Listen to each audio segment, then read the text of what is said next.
Keith. My lady, this afternoon's witness is Professor Sir Jonathan Van Tam.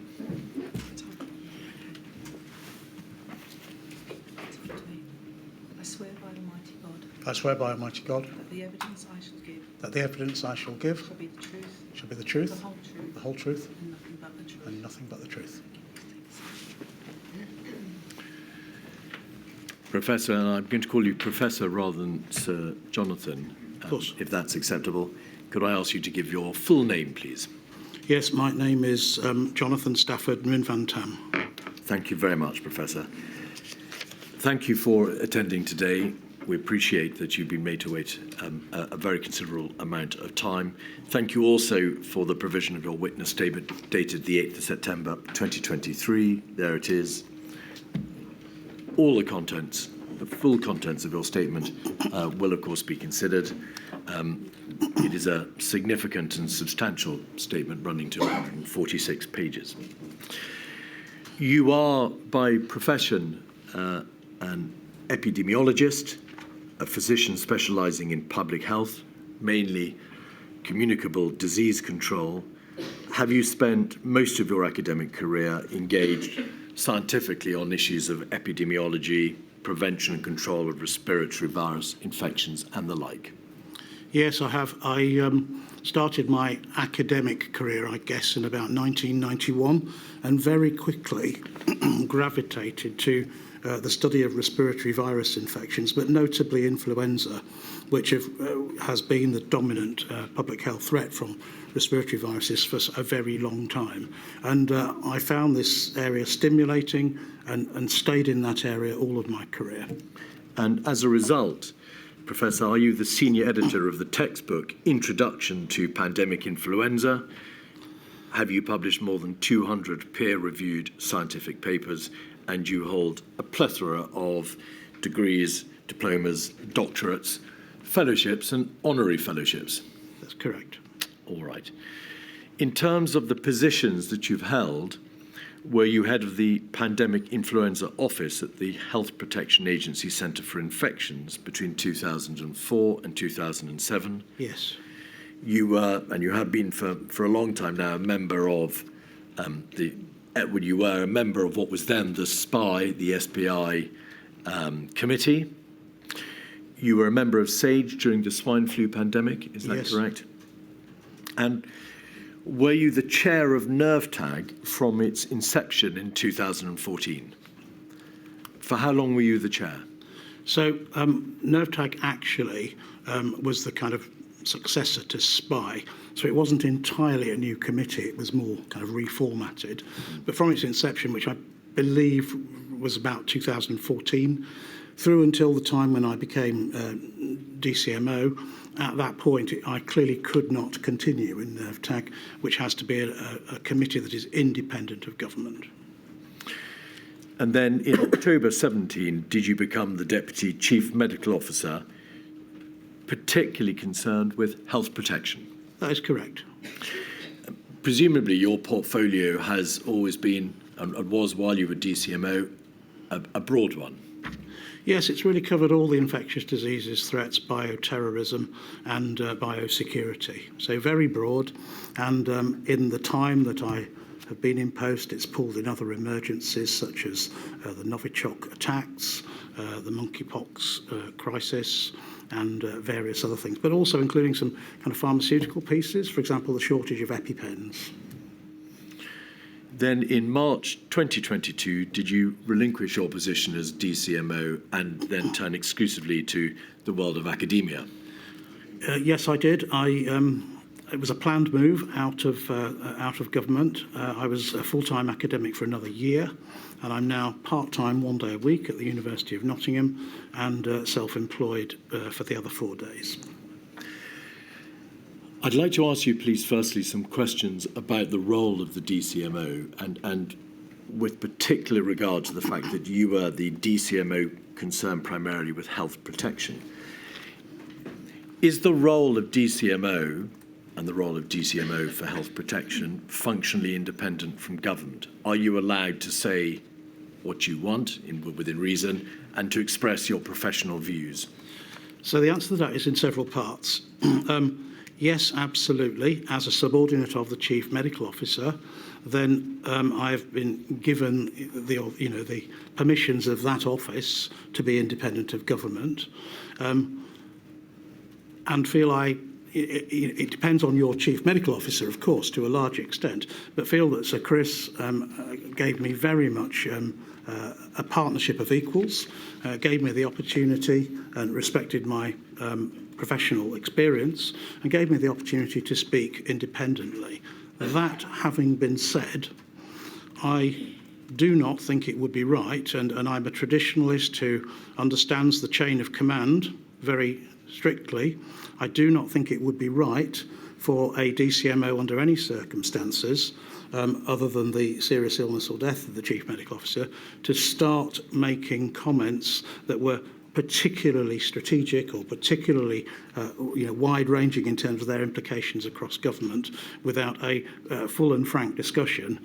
And the normal practice would be for that discussion to happen and then the Chief Medical Officer to make remarks on behalf of our office. Occasionally it would be delegated.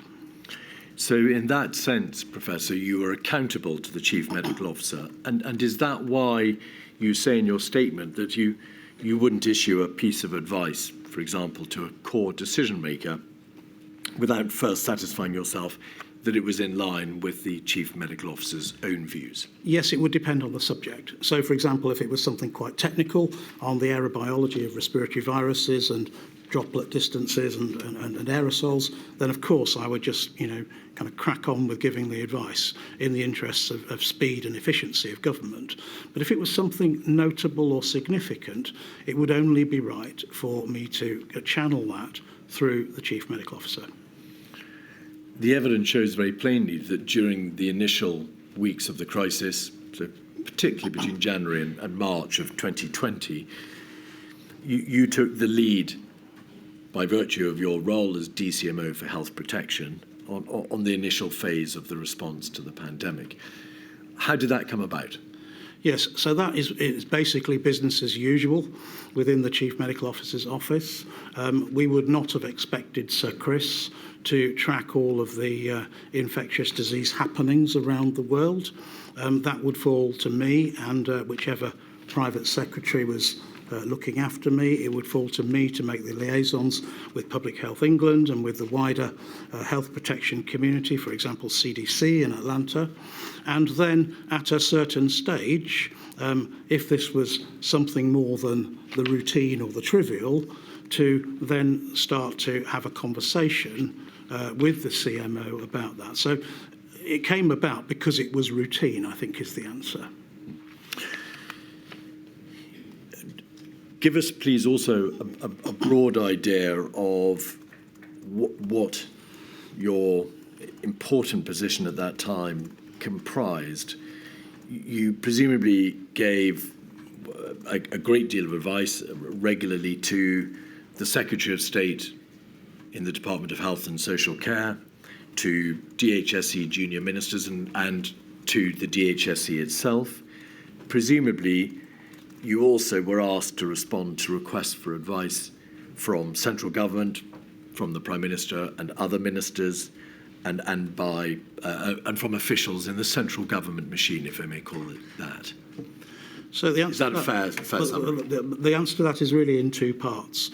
In kind of peacetime, the DCMO's role would be to, for example, observe the Joint Committee on Vaccination and Immunisation, observe NervTag, work closely with policy officials looking after vaccine and health protection policy, look after global public health with that policy official team. But the amount of contact with the Cabinet Office and with Number 10 and other government departments would be relatively sparing at that point. That, of course, changed as the magnitude of the SARS-CoV-2 crisis unfolded in front of us. But in normal times, there would be not that much contact at all, but that changed over time. Were you, for example, regularly attending Number 10 Downing Street and therefore present in many of the decision-making meetings which took place there, or was that something that was ordinarily left to the Chief Medical Officer? I can't recall that I ever went to number 10 Downing Street before the pandemic started, and I can't recall going to Downing Street for a meeting other than the 5 p.m. press conferences. I may have got that wrong. There may have been one or two occasions when I went to a number 10 meeting, but really my contact with number 10 was very constrained and related to those press conferences. So I really wasn't in much of the discussion that I know you've been asking other witnesses about. The other thing I kind of want to say is that quite early on in the crisis, although, as you rightly point out, in those early days, I was really quite significantly involved in the kind of alerting. Once the kind of machinery of government, SAGE, COBRA had started to move, then one of the other things that I moved to very quickly, partly in conjunction with the government chief scientific advisor, Sir Patrick, was getting ready and building up the momentum for the vaccine task force. And of course that started quite early officially in April, and it really became the very dominant part of my work for, I would say, the rest of my time in government. So whilst I was involved in many of the things you've talked about with other witnesses, it was pretty peripheral in relation to their roles, and I was beginning to really focus very hard on getting vaccines for the UK as fast as possible. You may have been attractively modest about the extent of your role, Professor, because the evidence makes plain that you were seen as a source of expert advice, in particular as well on technical aspects of virus transmission, and you were hugely concerned not just with vaccines but with the development of therapeutics. Yes. And all the issues that surround those two important areas. Yes. Is that fair? That's very fair. All right. In terms of the significant structural bodies of which we've had a great deal of evidence, COBRA, COVID-S, COVID-O, 4 Nations meetings, were you regularly in attendance at those meetings, or were they fairly infrequent? Yeah. So let me go through those. COBRA would be really one where my presence would be required only when Sir Chris was not available or had specifically delegated that I go to it. I can't think of an occasion when Chris said, "I'm not going, you go." But I can think of at least one occasion where he was unavailable. I may have been in the outer room at COBRA, not participating but observing on 1 or 2 occasions, because of course, you know, these are things that don't happen very often, and there's a lot of learning for somebody who's still relatively junior in government as a DCMO to kind of learn stuff from observing in COBRA. All right. COVID-S? Next one, COVID-S. COVID-S, COVID-O? I don't recall being in many COVID-S meetings. They're the ones designated S because of the presence of ministers. I have lost count of the number of COVID-O meetings that I've been into. There could be several every day at one point or another. And really, you know, you lose track of this. You're so tired and you're so overwhelmed by the workload, you literally go from one meeting to another, wherever your diary manager sends you next. The evidence shows that you also attended a very significant number of SAGEs. Yes. In particular, you were present on the SAGE 18 meeting of Monday, the 23rd of March, about which I'll be asking you questions. Is that a fair summary? That's fair. May I make a little comment about SAGE? Please. So I think the primary purpose of SAGE was for the government to garner a range of scientific opinions from independent experts, which, to my mind, it did very effectively. But and who knows, you know, in another time, another world, I might have been on SAGE by virtue of being a professor at the University of Nottingham. However, I was on SAGE partly, of course, for my scientific knowledge and advice, but I was still a DCMO.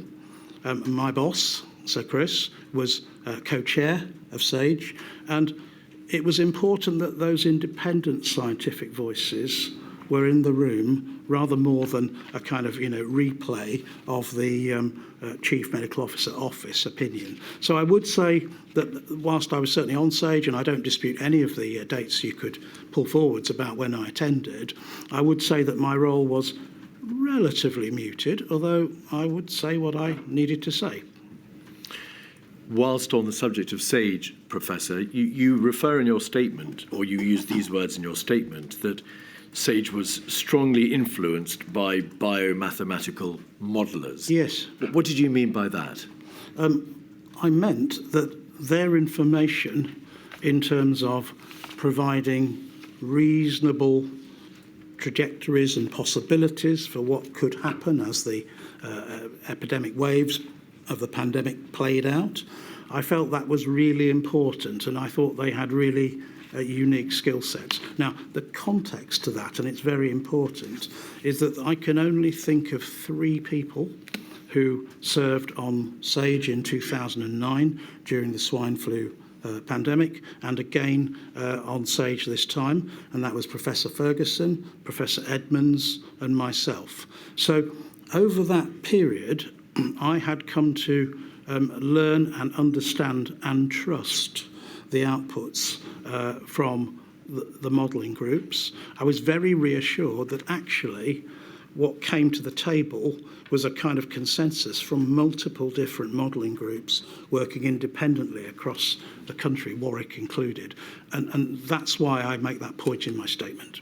In truth, I wasn't asking you to express your views on the validity or worth of modelling or their work. It's only that the use of words such as SAGE was strongly influenced by biomathematical modellers might suggest that you were making an observation there about the relative lack of influence of other disciplines, perhaps infection control experts or community health control experts or public health clinicians, as opposed to the modellers. I wasn't making that That's difference. not the point you were making. All right. And then finally, did you attend most NerveTag meetings? Well, I attended most NerveTag meetings at the beginning when NerveTag were kind of synthesising the pretty limited data coming out of China and then a few other countries in Southeast Asia. As I said earlier, once the momentum of my vaccines work built up, it became more and more difficult to just be in 2 places at once, and I literally had to kind of send a private secretary to sit in on the NerveTag meeting, or indeed just get the readout afterwards. It wasn't that I wasn't following what NerveTag was saying, but I couldn't physically be there to shepherd every single item as time went on. Professor, I want to ask you about a sensitive matter which you've raised in your statement concerning the demands, the unprecedented workload that was placed upon you, and the consequence of what you describe as extremely hateful messages received by you from the public, by email, some of which has led to the police becoming involved. Yeah. Did you, as a result of the unprecedented demands placed upon you, but also on account of these hateful messages, consider your position at any time? Yes. So let me begin by thanking the vast, vast, vast majority of the public who, when I meet them, are just supportive and grateful. And I deeply appreciate that. The workload was horrendous for all of us at the beginning. It certainly was in the kind of 16 hours a day mark, and it certainly was 7 days a week. It was very, very intense. Where I think it finally got to me was the fact that I might have expected that if a crisis happened, this was my responsibility to bear that kind of workload. I did not expect my family to be threatened with having their throats cut. I did not expect the police to have to say, will you move out in the middle of the night, well, in the middle of the evening, will you move out for a few days while we look at this and potentially make some arrests? You know, we didn't move out because of the cat, as it happened. We didn't want to leave the cat. But it was a very stressful time indeed. And, you know, my family didn't sign up for that. And I only make this point because I'm so worried that if there's a future crisis, people will not want to sign up for these roles and these jobs because of the implications that come with them. If I may speak on part of myself, thank you for bringing that to the inquiry's attention. Moving on to two final preliminary subjects. Your statement refers to the close collaboration throughout the pandemic between the Office of the Chief Medical Officer and the counterparts in Scotland, Wales and Northern Ireland, and considerable amount of evidence has been heard about how at the medical level, the CMO, OCMO, DCMO level, there was extensive collaboration. Do you consider that that degree of collaboration, of cooperation between the devolved administrations was appropriate and that it worked well in the face of the unprecedented demands of this pandemic? So clearly this was a virus like most others that doesn't respect international borders, doesn't respect you know, where you live in the UK to any great extent. And I felt that the medical colleagues in the devolved administrations had very much become my friends by the end of the experience, which is probably the kind of quickest way to give you some sense of how close and how bonded we felt as a group of professionals battling with the same kind of common cause in mind. So, yeah, I think that worked very well. Was there also extensive cooperation with and collaboration with your international peers and colleagues throughout the course of the pandemic? Yeah, well, one of the advantages of having been in the influenza world for 30 plus years is that you've met a lot of people and they've stayed with you in their territories throughout all of their careers as well. So you have a lot of contacts to pull on. And I had a lot of international contacts and people overseas who I call professional friends. And I'd done really quite extensive work with CDC in the past in the US and had really quite strong links with Singapore. But I think my statement gives you a list of all the different countries with which we've engaged. There are very many. Now, the timeline, and focusing on the first few weeks of the emerging pandemic, I don't wish to go through all the very many emails that you sent and received, or the many meetings and conversations that you had with your colleagues within the Office of the Chief Medical Officer about the emerging pandemic. But just to pick up some of the high points, if we could have 151286, you forwarded to your colleague, Professor Sir Chris Whitty and others, important information that you had received by way of a forwarded email attaching what is called a ProMed digest. We've had evidence about ProMed. Was this a summary of information that ProMed had put out? Yes, I mean, that's right. I've just forwarded it straight on. And if you click on the link, you would find that there's a little bit more short paragraph of what the report was coming in from China about this cluster of undiagnosed and slightly peculiar pneumonias. Now, personally, it's very clear, and I forwarded that ProMed email. I think I had probably heard something a couple of days before that. I was at home on leave at the time, so this would be, pretty much my first day back at work.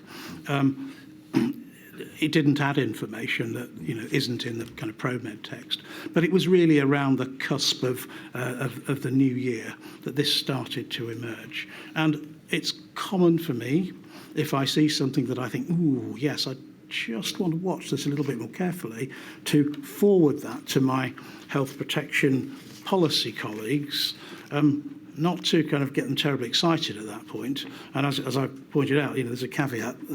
It's a bit like a football transfer website. There's lots of rumours and half-truths on it. But just flagging it, that this is something I am going to watch over the next few days, not something that I'm asking them to watch, merely just register that it's there. And three brief points, if I may. Firstly, the evidence appears to suggest that ProMed is a valuable and consistent source of important information. It does very valuable work, and professionals such as yourself around the world rely to some extent on ProMed's work. It's informal. There's a lot of noise in there, but I think it's valuable. Secondly, this email quite plainly shows that you're already reaching out to your professional colleagues around the world, and other emails show Yes. all the ways in which you reached out to other countries. This one happens to refer to the US. But is this a good indication of how speedily and effectively this system of international collaboration works? I think it is, and it's also, I guess, on this particular email, an illustration of my, networks, having run a WHO collaborating centre for influenza from Nottingham, and my understanding of NervTag and the fact that Dr. De Brera from PHE, referred to as Gavin in the email, actually tracks viruses for NervTag and produces risk assessments on an ongoing basis. The material shows that you forwarded this email and you also started other email chains with colleagues at the World Health Organization as well as the CDC and with other colleagues around the world. Yes. Thirdly, in relation to this email, you've used the word emerge, information about an emerging virus in the course of your evidence.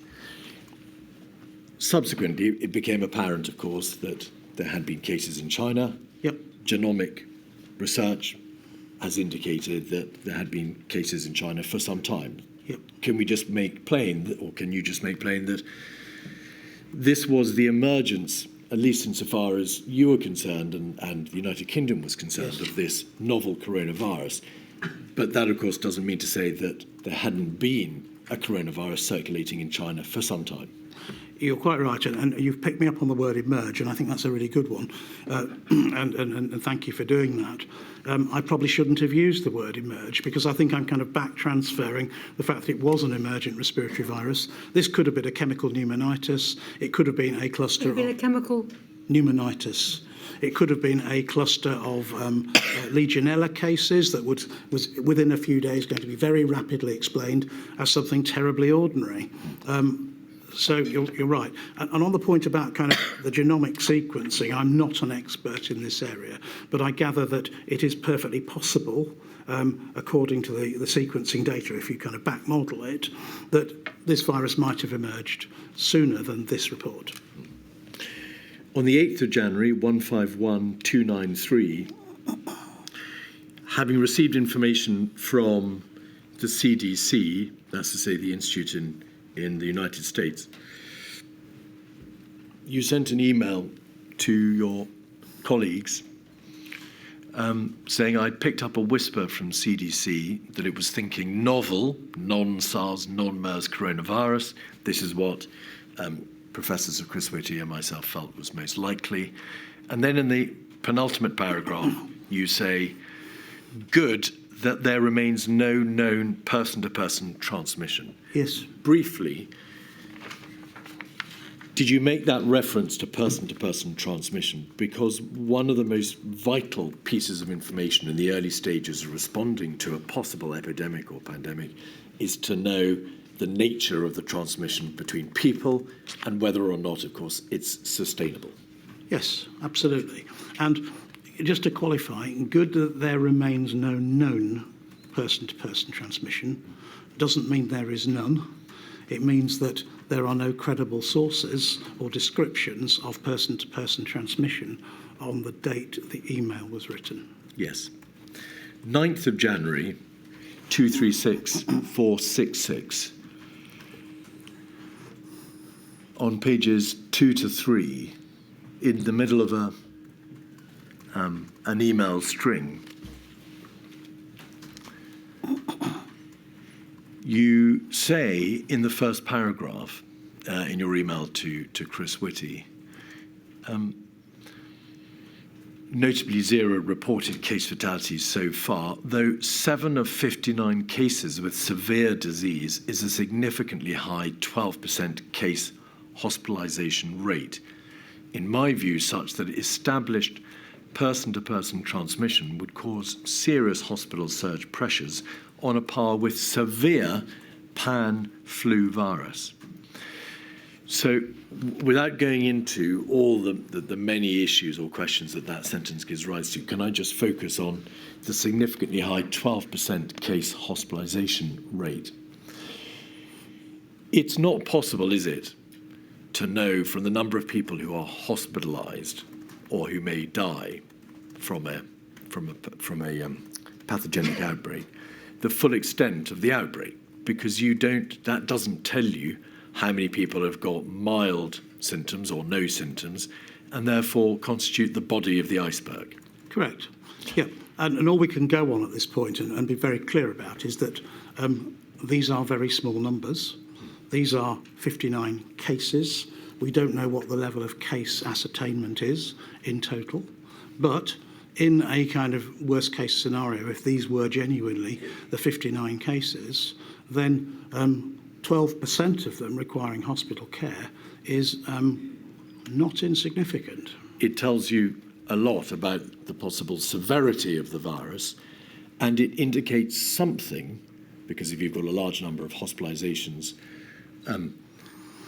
a large proportion of those people infected in confirmed cases hospitalized, something about the possible degree of transmissibility.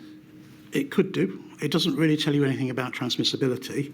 It tells you about severity. All right. And it is caveated very clearly on the very small numbers, 7 out of 59, which, if you worked out the 95% confidence interval on that 12%, it would be pretty wide based on a total denominator of 59. So, but the audience I'm talking to, possibly the top epidemiologist in the country, will know this and will understand what I'm saying through that. And there's a reference then in the second paragraph to R3 triggers. Is that a reference to the triggers to which, in fact, Sir Chris Whitty spoke? Yes. Being triggers revolving around whether or not transmissibility extends to be up to family level, the degree of transmissibility, to the possibility of healthcare workers becoming infected and falling ill, and also to geographical spread. Yes. Are those the triggers? Yes, indeed. And I think Chris was very clear yesterday about his kind of concerns that maybe triggers wasn't quite the right word, but we all use words sometimes in the heat of a crisis that we don't mean. And I don't think he was saying that there were specific triggers for anything beyond heightened concern. However that's defined, it's difficult to say. On the 13th of January, you attended a NervTag meeting as an observer, according to your statement. The minutes are 23107. An important part of this meeting, if we look at page 6, it is the issue of risk. The current PHE risk assessment for this virus was presented, and then there's a number of elements. Yes. And the conclusion which NervTag reaches. Could you just confirm your understanding of what is meant by this risk assessment? Is it an assessment of the risk at that point, or is it a prospective assessment, a contingent assessment of the future? It's an assessment of the risk at that point based upon the extant data at that point as available to PHE. I think this is a good moment for me to try and contribute to the inquiry in a way that makes the future better for the UK than the past. And one of the things that I think where the risk assessment system has failed us is that whilst it may be extremely accurate, and I'm absolutely not calling into question the judgment of any of my PHE or wider health protection colleagues about the risk assessment, the problem is that it relates to the current moment, and that unfortunately, when you then try and say, well, what does it mean for the future, you get into massive uncertainty, and that's part of the problem, possibly why it's never been done. But equally, it doesn't give any kind of flavour to the less experienced reader about what the range of possibilities kind of is in the future, if you like. And I think that's really difficult because, you know, NervTag is tracking new and emerging respiratory virus infections and, you know, often keeps them on the radar because they have some degree of pandemic potential. And so you could almost say that everything's got the possibility of kind of, you know, inflating into a big crisis at some point. So it is difficult, and it will be very nuanced to do it. But I think it's very unfortunate that this can be read as, oh, well, it's low, just forget about it. And of course, an important part of any risk assessment process is the message that is communicated thereby. But just to come back on the risk assessments, NervTag was very rigorous about these being dynamic, and with every NervTag meeting, anything that was on the risk assessment chart, as it were, Dr. De Brera would update with the latest information. It was quite a job for him to keep on top of it all, but he did a great job. Now, if we scroll back out and go to page 8, paragraph 5.8, we can see a reference to port of entry screening. Port of entry screening was, I think, a matter for DHSC. Is that correct? I think it was in the beginning. Yes.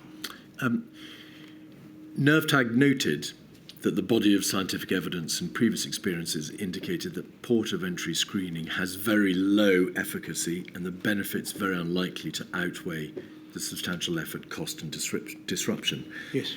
The issue of screening, the issue of more stringent restrictions at borders, the issue of closure, quarantine, whatever it might be, screening or restriction, came back to NervTag and to you, indeed, and to others repeatedly, because, of course, it was an issue that was revisited throughout January, February, March. Was there any real change, however, in the response of yourself, NervTag, and those opining on this subject, in terms of recognising the very limited epidemiological advantages of border controls and also the very significant practical difficulties? I recall that the science advice on port of entry screening has been fairly consistent all the way through, that it's pretty inefficient. And it just boils down to the length of a flight, shall we say, for argument's sake, from Hong Kong versus the incubation period of a typical respiratory virus. If you are infected in Hong Kong just before you board the flight, I can absolutely guarantee you'll be asymptomatic and you'll be PCR negative for respiratory viruses when you get off the plane at Heathrow. You'll become ill, if you're going to become ill, several days later when you're nicely ensconced back in your domestic setting in the UK. That is the principle of why it only picks up a really tiny fraction of the cases that might enter that way. On the 14th of January, on the 15th of January, you advised your DHSC colleagues on the subject of person-to-person transmission, 151316. And on page 1, you said, in the third paragraph, for now, we do have person-to-person transmission by the sound of it, but it does feel from the statement made like H5N1 in 2004, when we did see person-to-person transmission that was largely limited to really close contacts, and where the length of the chains of transmission were short, suggesting inefficient transmissibility between humans. Was this an important moment because it was you informing your colleagues that you'd answered the question you posed in the earlier email, which is, is there person-to-person transmission? Yes, but extremely limited. As a virus that is essentially from another species, when it first encounters humans, and if it can cross the species barrier at all, then you get very occasional incursions into humans that can cause very severe disease in the tiny, tiny minority of exposures, or the tiny, tiny number of circumstances in which there is an exposure. The next, and I'm not a virologist, so you might want a virologist on the stand at some point, but the next kind of evolutionary step of a virus is to adapt to its new host, and in the process of that, it may become more transmissible in its new host. But it won't just go from can't transmit to fully transmissible in one step. It will take this kind of interim step. I don't want to give it a kind of consciousness and a being, but it will take that kind of interim step to be inefficient but capable of person-to-person transmission. And I think that's what this report refers to. And as you know, we've had inefficient transmission person-to-person of H5N1, avian influenza, for several decades now, in fact since 1997 on and off.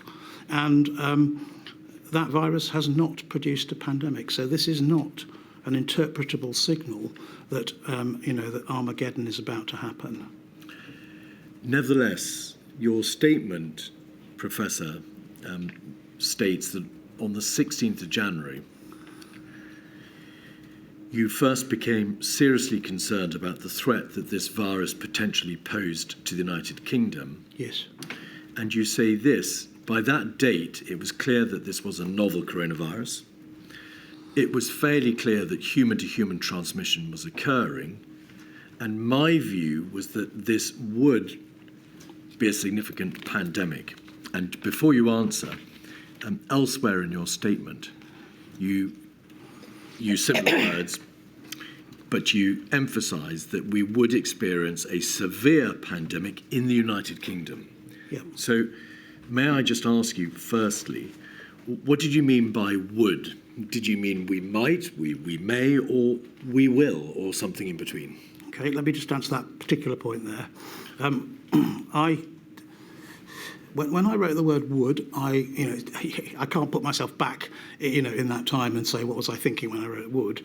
But I think I was saying on the balance of probabilities, my instincts were telling me that this was going to cause us real trouble and be a pandemic. Now, the piece of information that you've put up on the screen, that's still on my screen, relates to information from the World Health Organization. But, of course, my instincts are based on things a lot more wider than that. They're based upon looking at the news and seeing, just the kind of footage from Wuhan province, Wuhan city, and starting to think this doesn't look or feel like something that is a small cluster. It's also based on the fact that, I have 30 years' experience of communicable disease control and have often been the one in the office who's been kind of picked out because of my specialist interest to deal with outbreaks of respiratory viruses. And so this is all very soft, but it was my instinct, and I think it's right to report to you that my instincts were telling me, and I'm sure I had that conversation at home, that we were in for a bad time. To make plain, Professor, the degree of, or the certainty or lack of it, or the degree to which you took this view, you say in your statement, I absolutely understood in my mind's eye that it was a matter of when, not if, things would progress. In my mind's eye, yes. So, yeah, absolutely. That doesn't mean at that point that I felt that all the data were in place to prove my point or the instinct. And I think that's something that you explored with Sir Chris yesterday. Yes, indeed. And I'd like to come back to that if that's all right. I'm going to ask you about that in a moment. And just on those words, my second question in relation to that sentence was when you say there would be a severe pandemic, although not there but elsewhere you refer to in the United Kingdom, is it self-evident that Well, by pandemic you meant a pandemic impacting upon the United Kingdom? I did, yes. Yes. A pandemic is a worldwide epidemic Right. of something novel, usually. Why were you not confident, or putting it the other way around, why were you concerned that the virus would not be restricted to China, that if it left China, it would come to Western Europe and to the United Kingdom, and that if it reached the United Kingdom, it would not be controlled, all of which are necessary steps in the conclusion there would be instinctively a pandemic, you believed, in the United Kingdom, and it would be very, very bad. I just know how notoriously difficult to control respiratory viruses are. I knew this by this stage appeared to be a novel coronavirus. I knew the diagnostics would not be necessarily sophisticated or upscaled anywhere in the world at this point. And just my general experience told me that I didn't like the look or feel of this. Now, indeed, you're right. You said in your statement that you of course spoke to Professor Sir Chris Whitty about this, the CMO, you're the DCMO, and your statement records that his response had been to agree that the situation may well escalate, but for now we needed to wait and monitor developments closely. Now, Yes. before you answer, I just need to put to you something else, another point you make in your statement, which is that in the extremely difficult and complex field of being an epidemiologist, when confronted with information suggesting the spread of a viral pandemic, there is, you describe a spectrum of ways in which you can respond. And there are people who act on instinct more. Perhaps there are people who like to pause and wait and accumulate data. And that's how you've put in your statement. May we take it that both your positions, your more instinctive one, perhaps Professor Sir Chris Whitty's desire to accumulate more information and wait and see, both fall within that spectrum of reasonable response? Well, that's right. You get a range of opinions on science. You get a range of opinions on when the data are certain enough to tell you what you're seeing. And then you have to overlay on top of that personalities. And, you know, much as Chris and I are great friends and, you know, very dear colleagues, and I genuinely mean that, we are different personalities, and we both say we're different personalities. You know, I'm the one who chases the ball. Chris is the one who would look at the ball first and make a more qualified and thoughtful decision about whether it was worth chasing. So from that perspective, we are... He's right, if I may say so. Second? I think he's right. Yeah. So, you know, there is that difference, and I understood entirely that I was conveying my instincts at that point. But I think Sir Chris was entirely right, given his much more profound experience of government, that, you know, he knew when to press buttons that I didn't. In any case, I was subordinate to Chris, and I respect the chain of command. So I was perfectly content with the response that I received. And, you know, it wouldn't have been possible to kind of wake up Sage and wake up Cobra, because I was getting a bit excited about something based on instinct. And there weren't a lot of data at that point. That position changed, of course, very quickly indeed. And it was 6 days, and the data were changing daily at that point, but it was only 6 days before Sage was enacted for the first time, and it was only 8 days before Cobra was enacted. So I feel the system was kind of at that point, beginning to kind of work, if you like. May we leave it on this basis, Professor? Your instinct appears, if I may say so, to have been more of an epidemiological instinct. It was an instinctive response to the data, such as it was, and it was very limited, about the transmissibility and the nature of this pathogenic outbreak. Yeah. But Sir Christopher's position, perhaps reflective of his position as the CMO, paid greater weight towards the consequences of pressing the alarm bell, how quickly the government could be made to respond and made to sit up and take notice and to treat this issue seriously. Yeah, so That's the divide. You're absolutely right. I don't think Sir Chris was remotely tardy, but I do think he was doing his job as the CMO, which is different to my job as the DCMO, which is more of the kind of sentinel alerting role.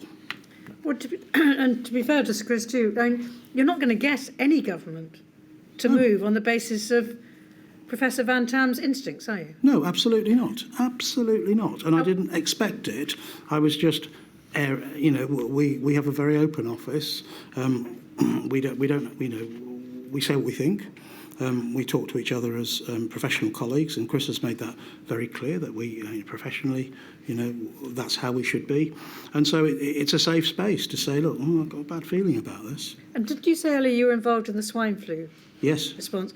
Wasn't the Chief Medical Officer at that stage criticised for pressing a warning button too soon or too much? I can't remember. Was there some? I don't recall that, but I just don't recall it.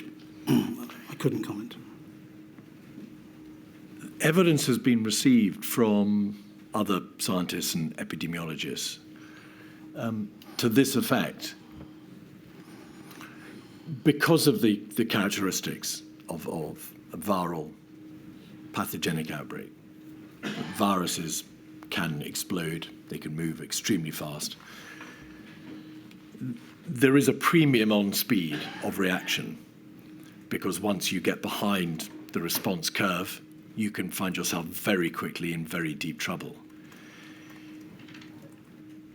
To what extent should an instinctive response, and you're an expert epidemiologist, have been allowed to push the system further forward, or to push it further forward than it was, given the nature of the field in which you practice, dealing with a deadly viral pandemic? Well, you're kind of right in that there, things can get out of control with respiratory viruses very fast, but it does depend upon the doubling time. And the doubling time for some viruses is very low. Not particularly respiratory viruses, but the doubling time for some viruses is low. The doubling time, in the end, when we had quality data for SARS-CoV-2, was certainly in the range of sometimes 5 days, sometimes 10, but that's the kind of broad range of doubling times.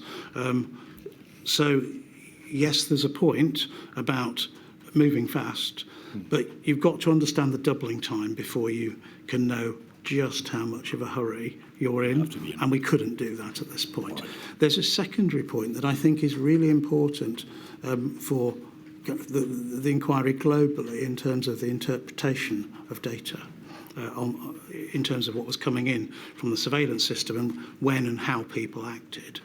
If you receive data that shows an increase in infections, then you're actually receiving data on human behaviours that occurred, roughly speaking, 7 days ago.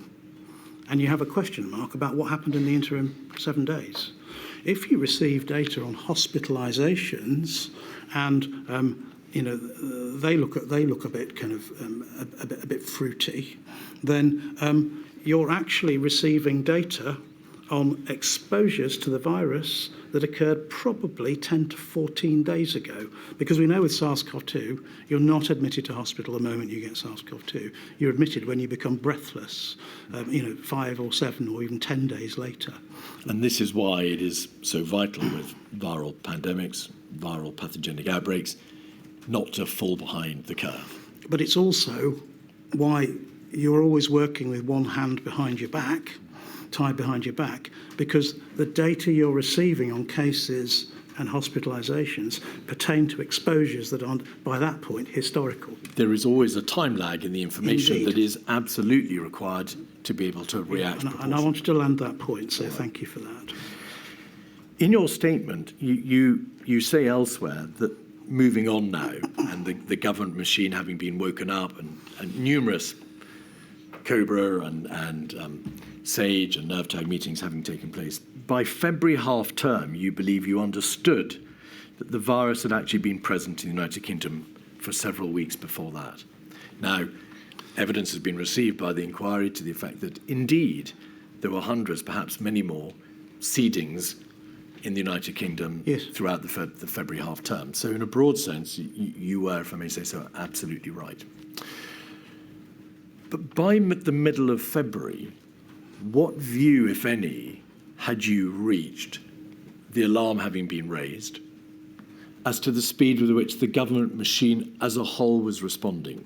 And I want you to answer that both by reference to the plans for countermeasures or plans for border controls or hand washing or school closures or whatever it might be, and also control.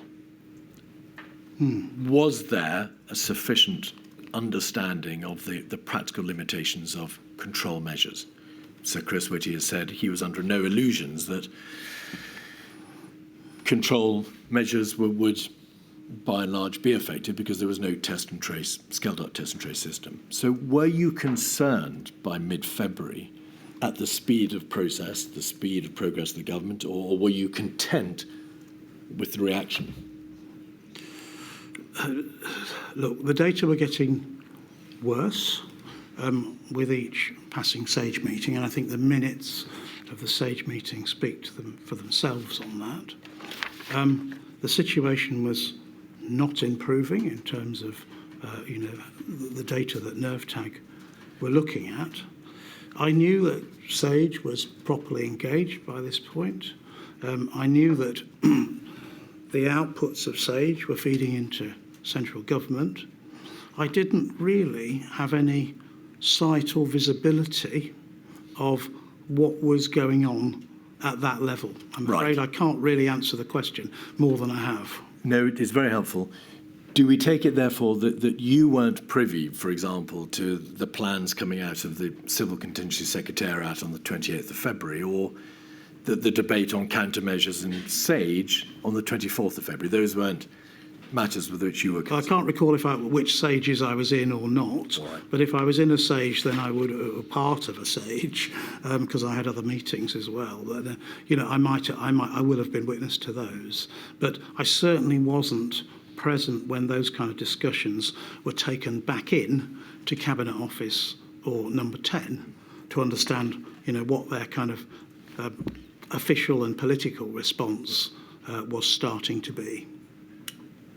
Having reached the view that you've expressed on the 16th of January, and having reached the view that you've expressed in relation to the extent of the sustained community transmission of the virus by mid-February,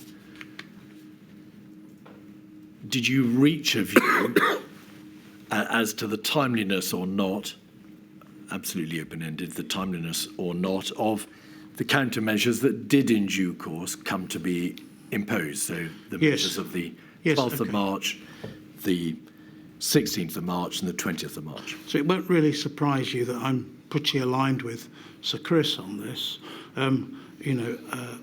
My kind of instinct reaction was not a day too soon. With the benefit of hindsight, I think I reflect that these measures would have all been better, kind of certainly 7 days earlier than they were, possibly a little longer than that. So somewhere in the kind of 7 to 14 day window, that would have been perhaps a bit more timely.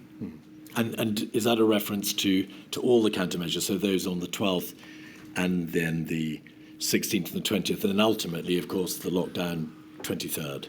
So they could all have been applied a bit earlier. Yeah, I think that's fair. All right. Yeah, I think that's fair. But particularly, the move into lockdown.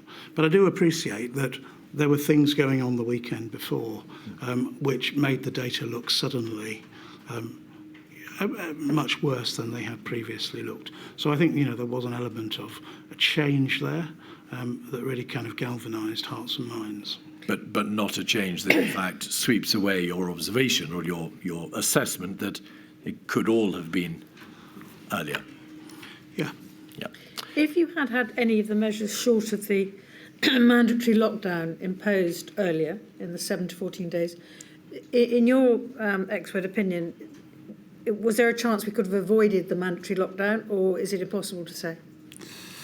I think it's largely impossible to say, but I think for me the balance of probabilities, looking at just how infectious this virus was proving to be in places like Italy, France, that that there were just almost certainly no alternatives. And my view, I don't know if you're going to come to it, but I'll just say it anyway. My view is that although there have been lots of expressions about the NHS overwhelmed, that was possible, overtopping, overwhelming, etc.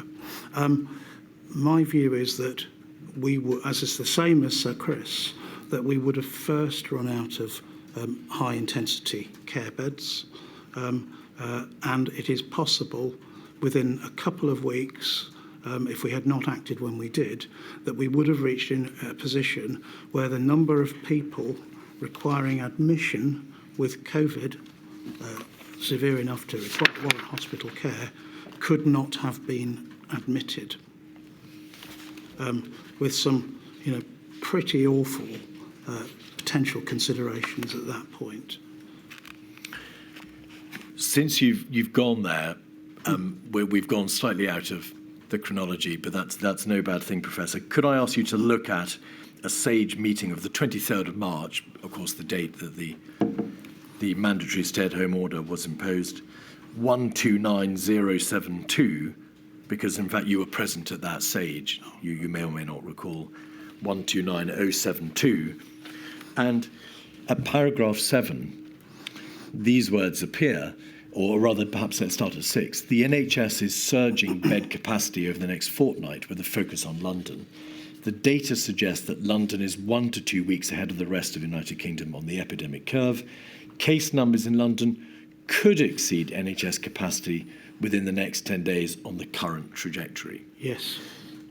Firstly, that last assessment could exceed NHS capacity.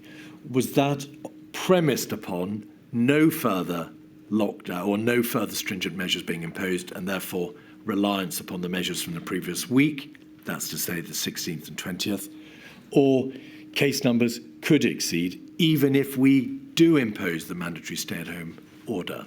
Do you know? Yes, so I don't know, but the way I interpreted it for sure was that if the current rate of growth continues, case numbers could exceed NHS capacity.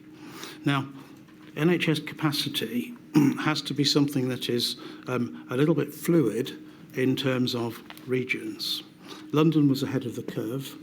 I don't doubt that if London was full, for want of a better word, there would then be an overflow of London patients into other parts of the NHS, because that's what we do. And that's particularly what intensive care units do as a matter of kind of routine practice.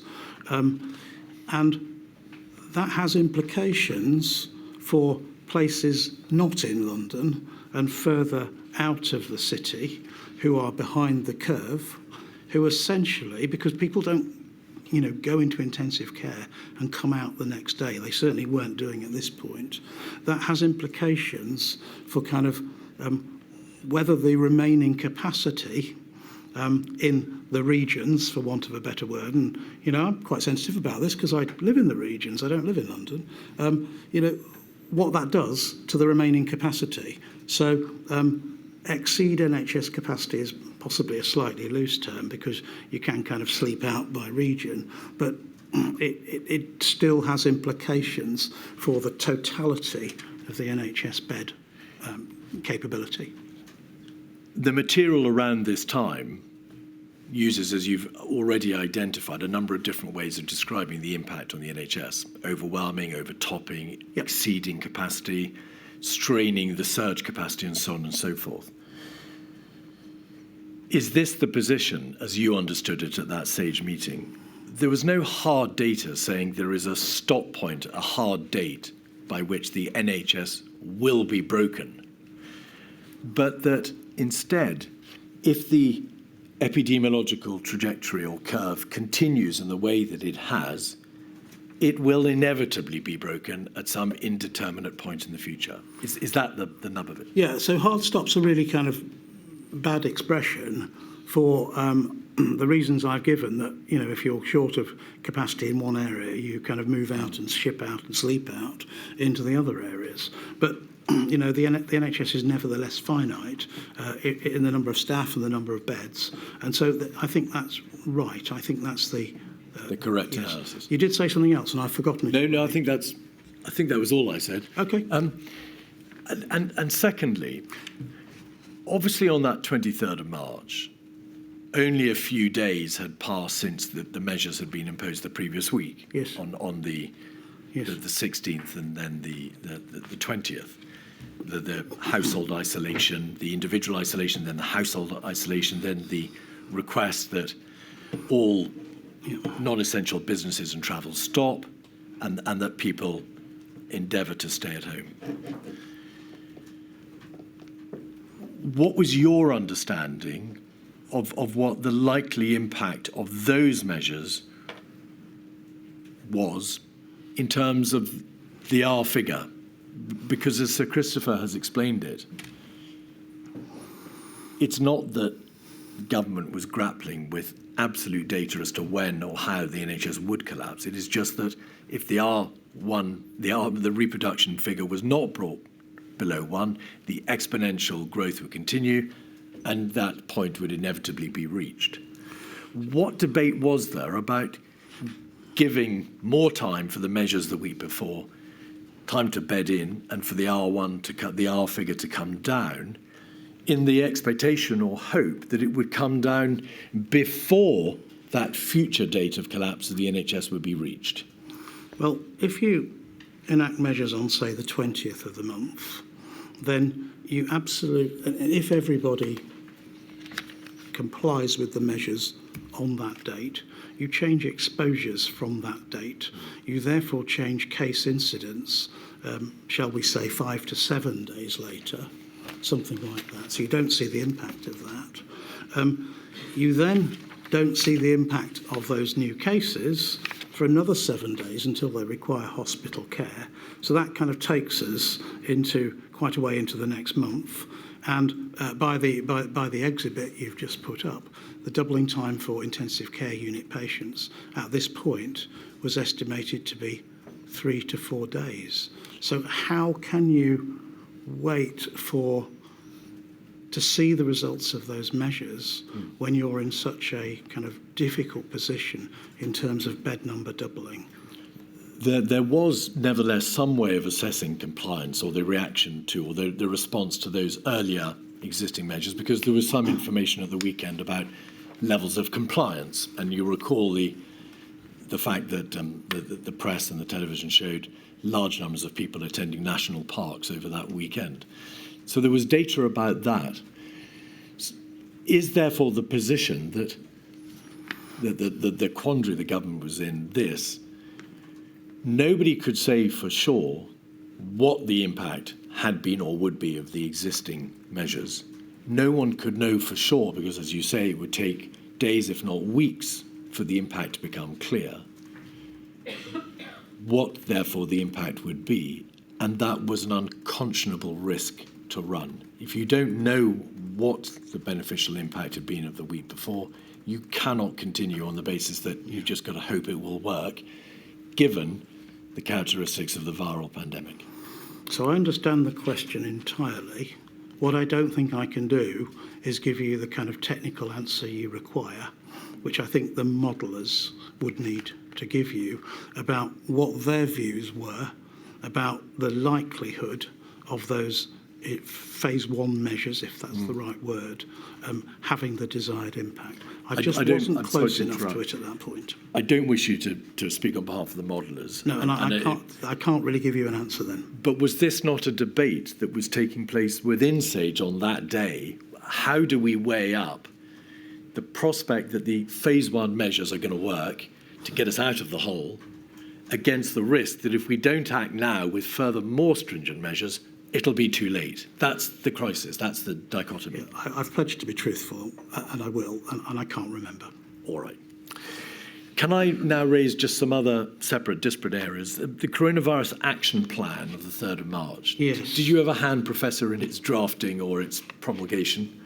I undoubtedly received a copy of it to make some kind of track changes and suggestions to. In fact, I think if you were able to kind of look at the email records, you'd probably see that that was the case. It was another job to do.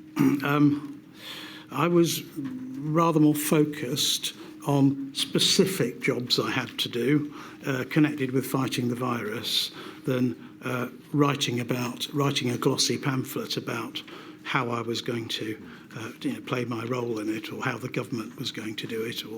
So I'll be perfectly truthful with you. It was another job that probably wasn't very welcome at the time, and I just thought, well, see it through. May I ask Let others do it.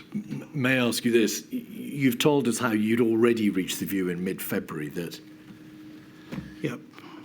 there was sustained community transmission, essentially containment had been lost. You must have wondered around about the 2nd of March when you were contributing to the final draft, why am I assisting in the drafting of a document which is based on the premise that containment has not yet been lost, and indeed the government didn't announce it was lost until the 12th of March. The drafting of government documents takes forever and a day, and it wasn't really something that I was focused on or really had the kind of mental and professional energy to worry about. All right. I've written down action. I was focusing on actions, not plans, not words. Yes, I was, I'm afraid. Yes. Well, that perhaps is a very useful description of certain publications. Milady, is that a convenient point? It is, certainly. We take a 15-minute break, Professor, so I shall return at 3:25. All rise. But we shall complete your evidence today, I promise.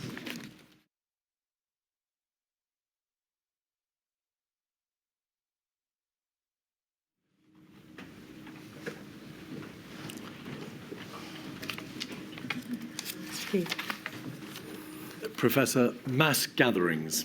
Yes. I detect a quiet groan. It was an issue upon which you advised the Secretary of State for the Department for Culture, Media and Sport in late February. And you also provided advice to DHSE colleagues at the same time. You met with officials in the DCMS in early March. You provided further advice and further papers for a number of government departments in the middle of March, 14th of March. So you were to a considerable extent the go-to person on this issue. In summary, scientifically, epidemiologically, was there a consistent line of advice given by the OCMO to the effect that banning mass gatherings or closing sporting events or sporting occasions would be unlikely to make much of a difference epidemiologically? Yes. I mean, my position has always been that mass gatherings, particularly outdoor ones, are if you cancel them, they're a very limited epidemiological effect. And if you take into account the kind of pathways around them, it is the activities around them that is, potentially more concerning in relation to kind of pubs, bars, restaurants, etc. But even so, in relation, for example, to, I know you've already discussed a couple of big sporting events in different countries with various witnesses.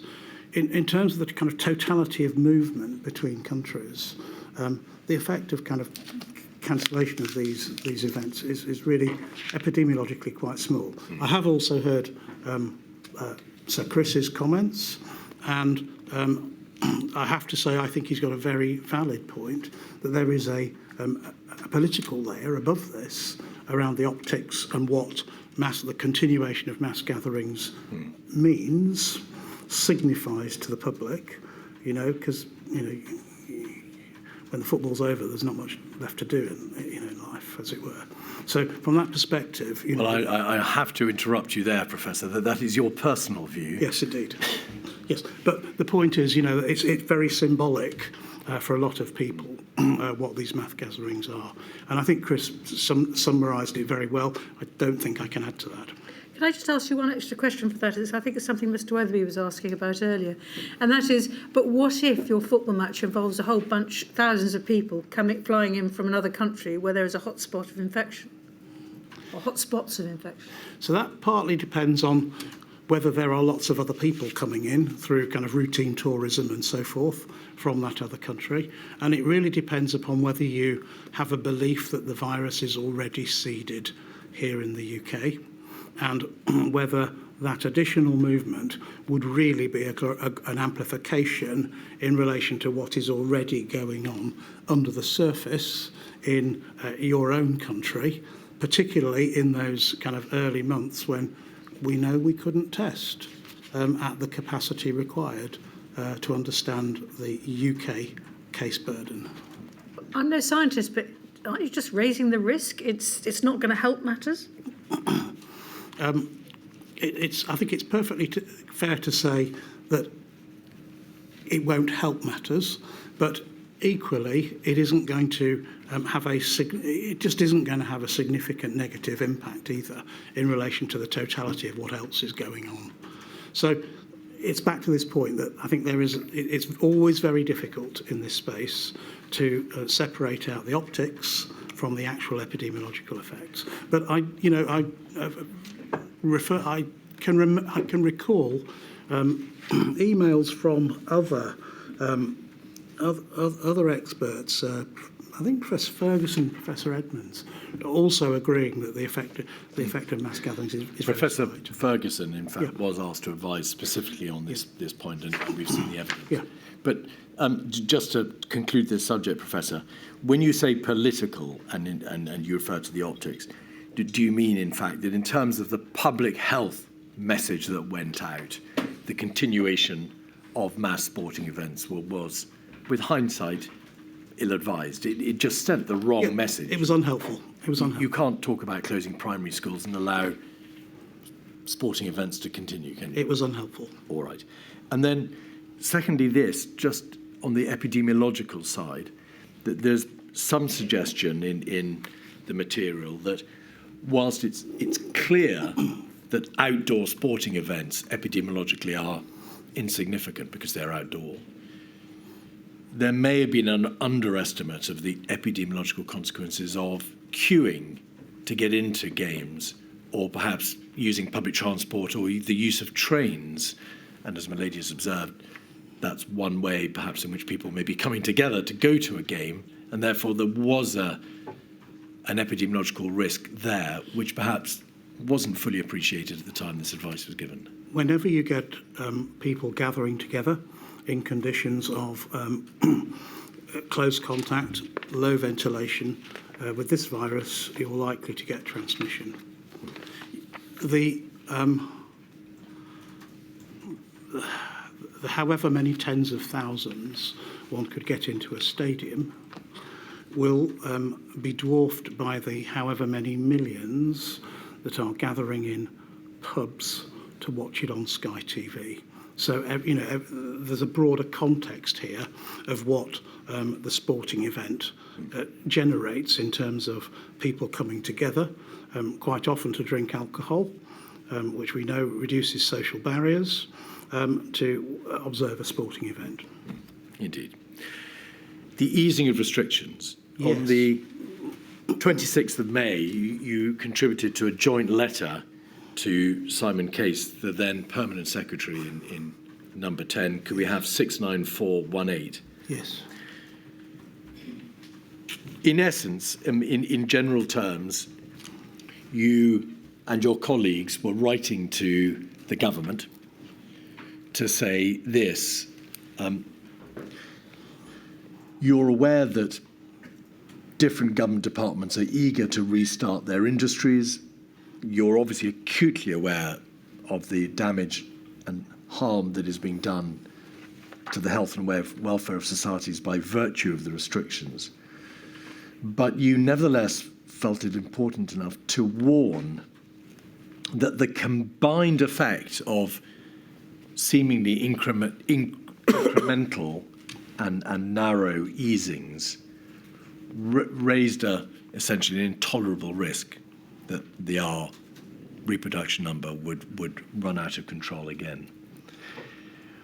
Why was it necessary to write this letter as opposed to just continue to contribute to the sum of government learning by the advices that you were giving with your colleagues day in, day out at meetings, by email and so on and so forth? Yeah, okay.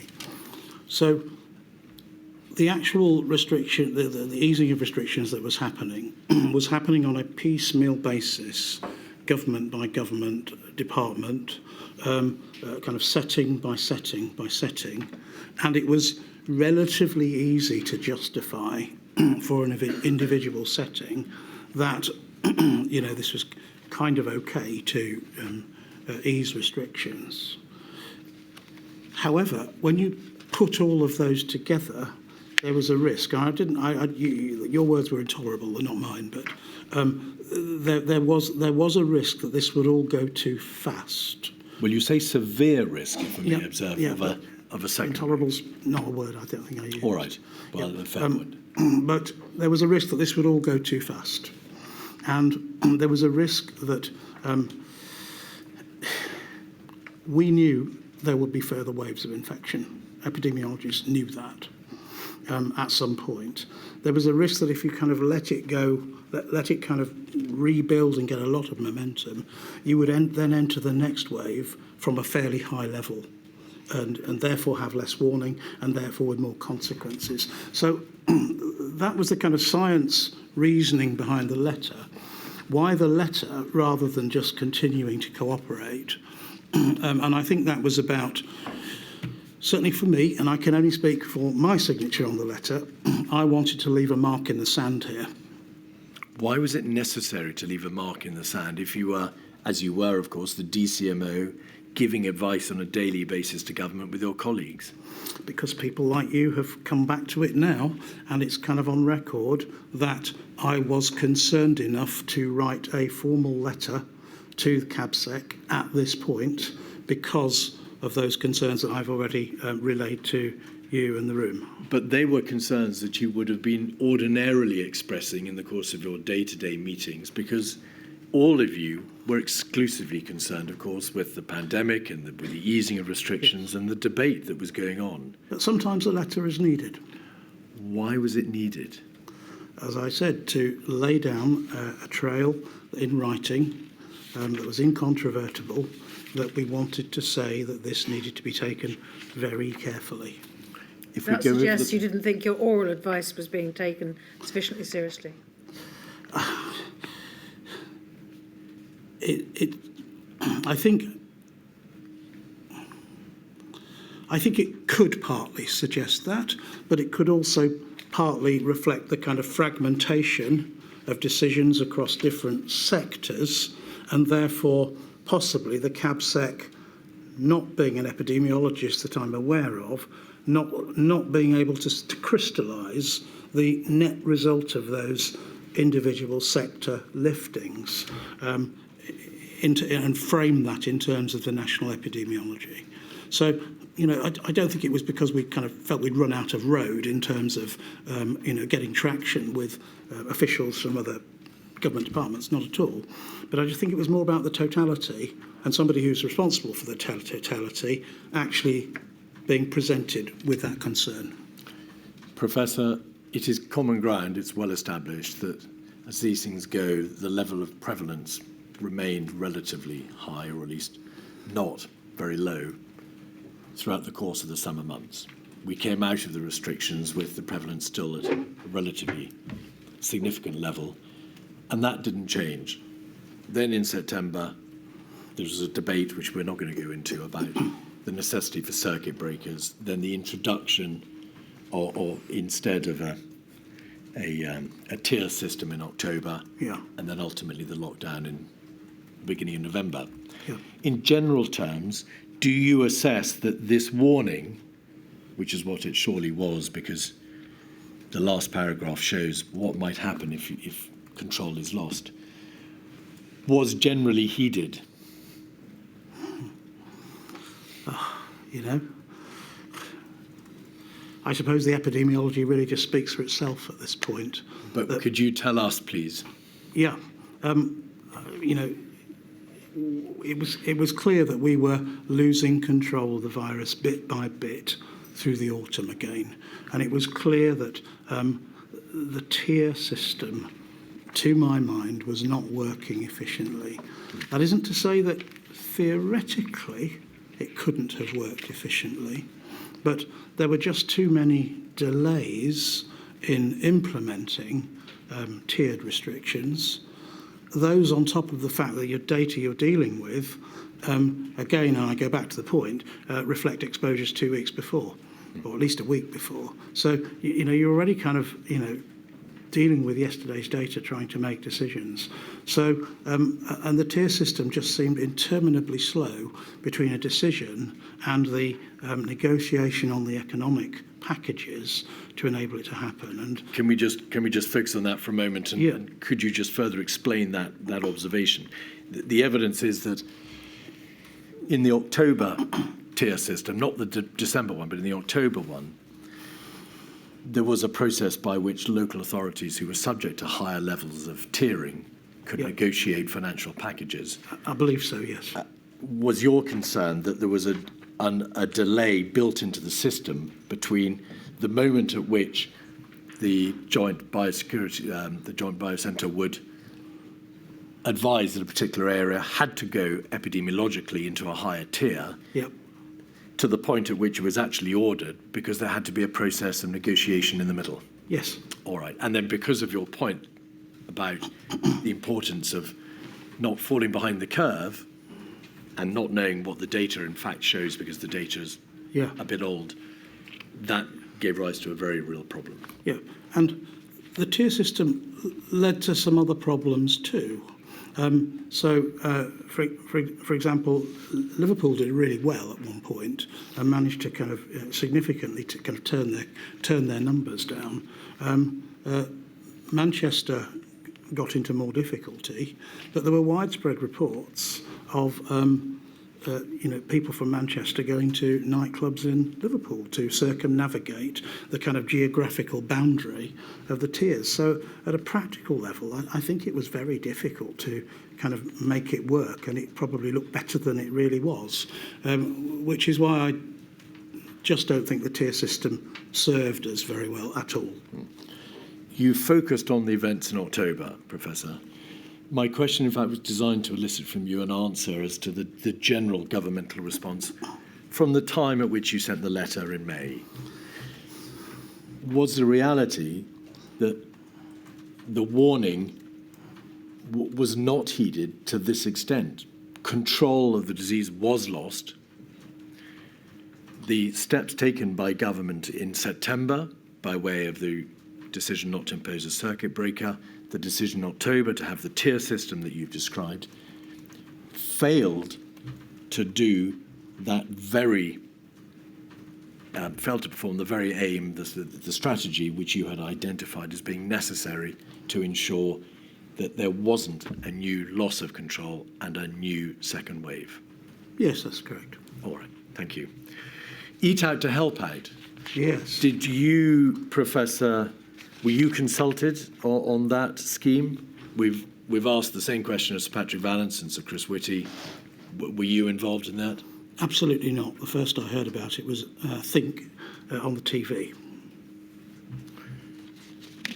I think that indicates what view you would have taken had you been consulted. Say again? What view would you have taken had you been consulted? So, had I been consulted, I wouldn't have made any distinction between Eat Out to Help Out and any other epidemiological event that brought different households into close contact with each other for the purposes of socialising, eating and consuming alcohol. The net epidemiological effect, is kind of agnostic to what's on the menu, as it were. But I would have said this is exactly encouraging what we've been trying to suppress and get on top of in the last few months. So it didn't feel sensible to me. All right. Finally, two last subjects. Moonshot. Yes. You were on the Moonshot Scientific Advisory Group. Yes. The first meeting of which took place on the 25th of August. We've heard very little about the moonshot. What was, briefly, the moonshot idea or exercise? So I'll give you my best understanding of it, which may not be perfect. The understanding of moonshot was to try and restore the UK to a point where we had almost no COVID. And to do that, to detect every single case there was kind of cooking or ongoing in the UK at the same time. A mass test. So mass population testing in a very short window of time. Now, I never got to the point where I understood whether this could be done in one day or done in 3 days, but even 3 days would be, 20 million people a day. And so I never really kind of understood that concept.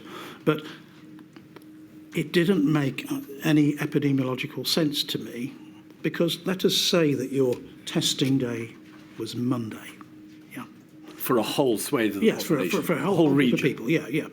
And there would be a number of people who were exposed to the virus on the Sunday who absolutely would test negative on the Monday because they were incubating the organism, who would get a kind of clear result, as it were, by Tuesday or Wednesday, but who by Thursday may well have symptoms. So actually you would have to repeat this over several days and keep people in isolation from each other to avoid further exposure, to kind of get to the point where everyone was clear. And I just couldn't see it working. I was sent to the Moonshot meeting. I can't remember who sent me, but I was told to go on to the Moonshot meeting. And I went along. I tried to offer some non-negative, constructive comments, but I couldn't see it working ever. That's the epidemiological answer. Practically, as at that time in August, do you recall whether or not the United Kingdom in fact had a fully scaled up system of PCR, antigen or free flow tests that would have allowed these sorts of numbers to be tested simultaneously? I mean that's a memory test, and I can't remember the figures, but my kind of gut feel is no. And of course, there were other far more important testing environments, such as hospitals and care homes. Indeed. Finally, communications. In your statement, you refer to the fact that there was a Japanese poster called the 3 C's: close spaces, crowded places, and close contact setting. The merits of which commended themselves to you, and you sent a copy of that poster to the Cabinet Office in mid-June. So not during the lockdown and not save the NHS time, but afterwards. No. Why did you send a copy of that poster to the Cabinet Office in mid-June? Well, I can't remember when I first discovered the existence of the Japanese 3 C's concept, but it immediately resonated with me. And, all I can say is it resonated with me personally, because I felt it would be a way, if we did it right, by which we could coach the public to look at any situation and just, remember 3 C's. It's pretty simple. Literally, is it closed? Corollary, and what's the ventilation like? Is it crowded? Are you putting a lot of people into that closed space? And is the purpose of them being there to have close contact with each other? And I felt that you could teach people to self-regulate almost and risk manage their own behaviours, their own exposures, if we could kind of make that concept work in the UK. And Had it been very successful in Japan? I can't give you the answer to that. All I can say is, repeat what you said to me, that it absolutely resonated with me. All right. You sent it to the Cabinet Office. You were told that it would be considered. This type of messaging it would be explored as to how it could be integrated into the campaign. Did you hear any more? No. You were the DCMO for health protection in the face of this pandemic. Yeah. All right. Thank you very much. Mr. Weatherby.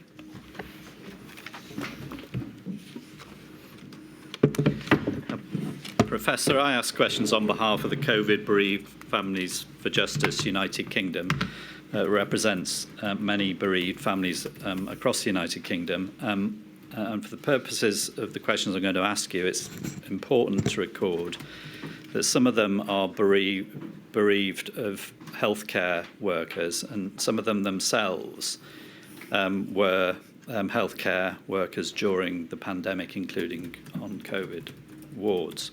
Now, on the 9th of January, you attended, so very, very early in the story, you attended a PHE strategic response group where it was agreed that COVID would be treated as a high consequence infectious disease, HCID, although I think it was formally classified as such a few days later. Is that right? Yeah. And I think it's right. Yeah. Okay. Well, I have the document. I'm happy to put it up, but I'm trying to work at pace.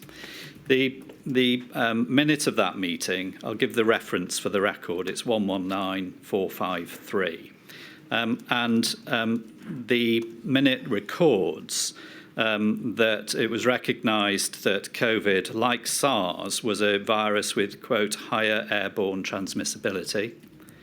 And that would mean, wouldn't it, that it was recognised that it was transmitted either by aerosol or droplet transmission. Is that right? So higher airborne transmissibility does mean that it could be transmitted via the airborne route, which includes large droplets and also includes fine particles, also referred to as aerosols. Thank you. But aerosol or airborne transmission is not part of the definition of a high consequence infectious disease. Thank you for that clarification. I wasn't, in fact, suggesting it was. No, but that's what was recorded in the discussion, during which it was agreed between you and the PHE group that it would be, in fact, classified as a high consequence infectious. And the reason for that classification at that point was that primarily, I think at that point we really did not understand with any certainty the infection or case fatality rate. We didn't know how lethal this virus was. And the HCID classification is used for things which you know are very lethal, and used for things where you have uncertainty as to the lethality. It's the way you kind of start with a new organism. Indeed, and in fact the document goes on to say that it was agreed to follow a, quote, safety first principle, which is I think what you've just helpfully explained to us. In fact the discussion and the classification at that stage was then added to by guidance, and again I'll read it rather than put it on screen if I may, but I can if you want me to. It's 184034, and for the record it's paragraph 4.3. And the guidance on the 15th of January that was issued with respect to this. Could I have that up? Yes, of course. That's all right. Yeah. Could we have that up then, please? I'll repeat the. It's 184034.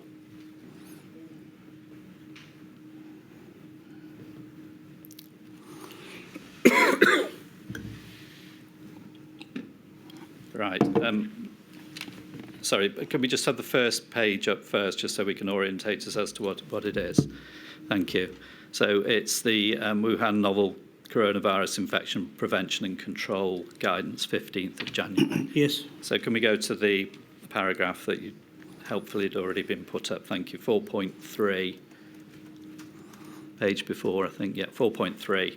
So what was required was, firstly, an isolation room with negative pressure relative to the surrounding areas, or a neutral pressure single room. And then a use specifically set out, use of an FFP3 respirator by all persons entering the room. And then, I won't go through it, but you can see it there. Full PPE. Yeah. Yep. So that's what was. And this is guidance issued by Public Health England. Yeah. Yes. But this is sensible precautions for this type of virus, isn't it? It's sensible and pretty standard precautions for HCIDs at this point in time. Okay, so then move to the 21st of January, and again, I think we should have this up. It's 151342. And this is an email exchange between yourself and a PHE official. It's been redacted, so I don't know who it is, but it doesn't matter. But it's an email exchange. And the person confirms that there's no agreed requirement to stop calling it a disease an HCID in order for confirmed cases to be managed outside of HCID centres. Management in specific HCID treatment centres is deliberately not part of the agreed definition for criteria for HCID. We do have a line in guidance saying confirmed cases should be transferred to HCID treatment centres, but that could easily be changed when an agreed surge trigger is met. And then this. Personally, I would want to maintain the HCID label if it became more widespread, to maintain appropriate IPC, infection prevention control precautions, and general levels of clinical concern awareness around the new disease, as long as we still think it meets the stated criteria. Yeah. So what that means in summary is that you're agreeing with the PHE official that once the spread of the virus reaches a particular point, it's not required that they should be that patients should be within an HCID centre. Now, not quite true. I think what I was flagging, that the HCID process, if you like, and the use of those very high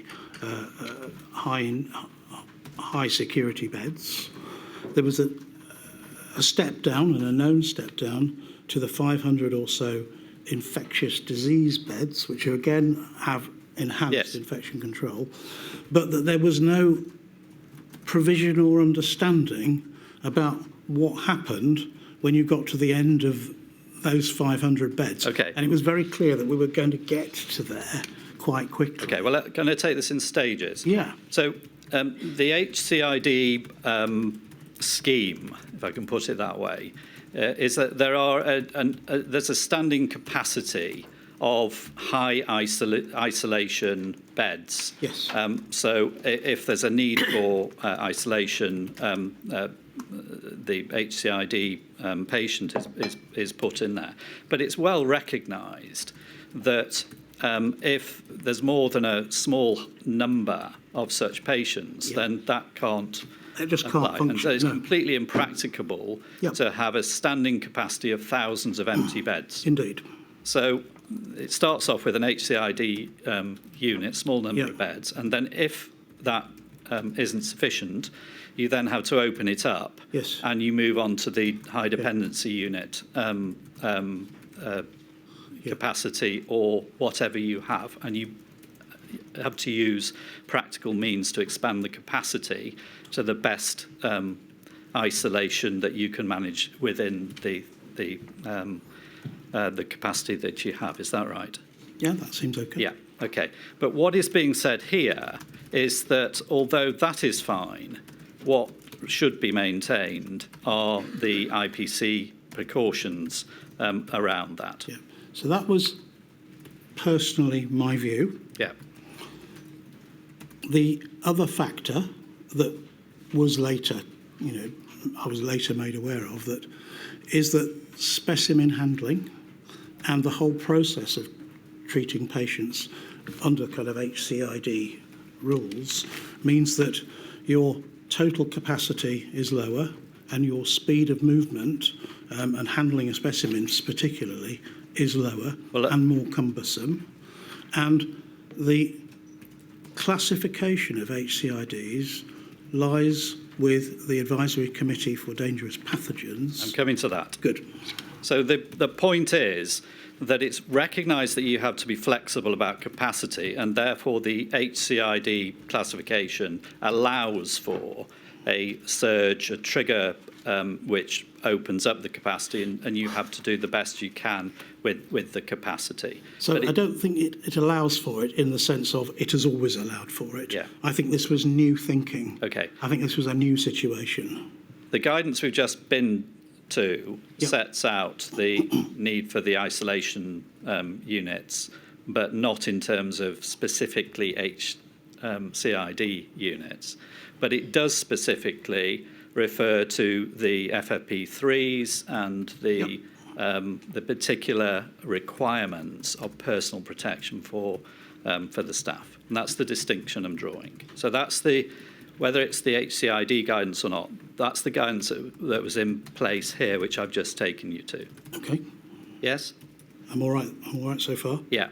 So by the beginning of March, Yes. as we heard from Professor Whitty this morning, there was then a question right at the beginning of March about the biosafety requirements of dealing with samples in labs. Yep. So perfectly sensibly, the CMO, the office of the CMO, then consulted with PHE and the HSE and got the biosafety requirements stepped down so that the testing could be maintained, or the analysis of the testing. Yes? I think so, yeah. Yeah. And then we moved to the 3rd of March. And again, I'm trying to go at some speed here, so please stay with me. But then a DHSC official messaged that the standing capacity for airborne HCIDs had been exceeded, and therefore there was this outward movement from the very high isolation capacity outwards. Now that, you probably won't remember the date, but that was the 3rd of March. I can take you to the document, but I don't think it's necessary. But were you aware at this sort of time, the beginning of March, of that happening?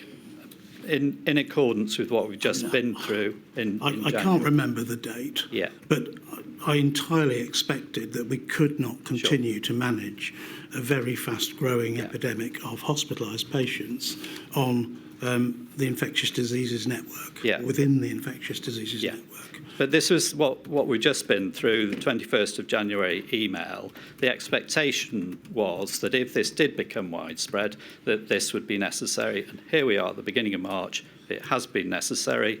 The plan, such as it was, it wasn't unexpected.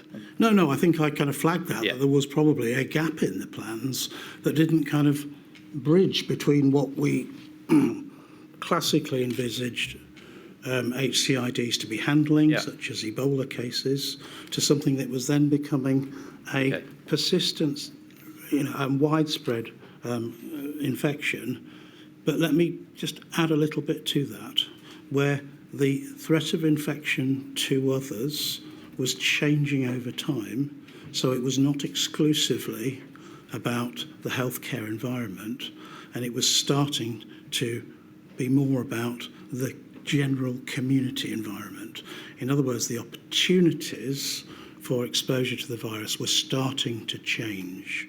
Whereas, if you have, you can have the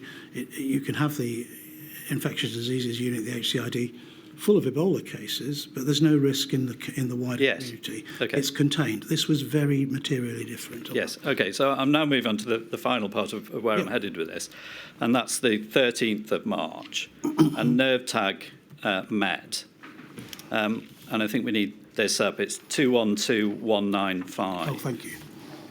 And that's the 13th of March, and if we could and this is a meeting where the HCID classification is considered.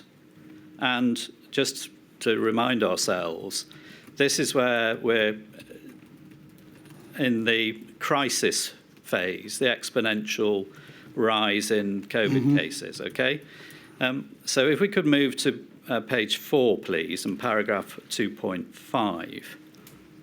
And this refers to, this is relevant to you, Action JVT, and then JVT noted that guidance was needed to help relieve pressure points on the NHS in England, and then there's the example of ambulances. Yes? Yes. And then if we move on to 2.9, please. The new guidance that's been proposed is then stepping down from FFP3 proper respirators to the kind of blue surgical masks that many of us are familiar with, Yes. having gone through it. So a real step down in PPE for people who are dealing with COVID patients at that point, at the crisis stage.